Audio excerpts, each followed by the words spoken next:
বৃষ্টি সবার জন্য বৃষ্টি বিলাস করার জিনিস হয় না। মানুষ যেটাকে উপভোগ করে সেটা সবসময় উপভোগ্য সবার জন্য হয় না। এই যে বাসাটা দিয়ে খেয়াল করুন, বাবুই পাখির বাসা বৃষ্টির ঝড়ের মধ্যে ছিঁড়ে পড়ে গেছে, তার সাথে সাথে ডিমগুলোও পড়ে গেছে। বাবুই পাখির বোনার দীর্ঘ স্বপ্ন পড়ে গেছে, সাথে তার ভবিষ্যৎ আশা আকাঙ্ক্ষাও পড়ে গেছে।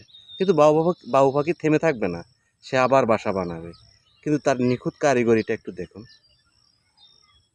তার বাসা পুরা একটা মানে বাসা বানাইছে, তারপরে তোর দরজা দিয়েছে, মানে সব কিছুই আছে। একজন মানুষের যেভাবে দেয়া থাকে সব কিছু আছে।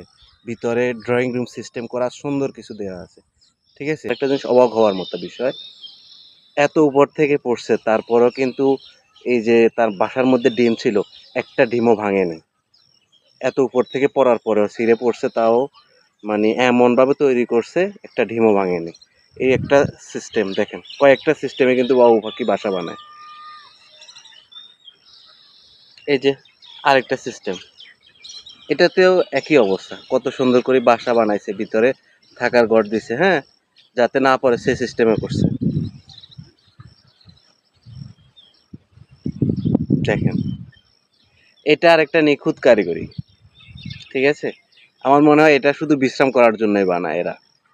আর কি একটা কারিগরি দেখেন, আশ্চর্য হয়ে যাবে কত মানে তাদের সুন্দর করে তৈরি।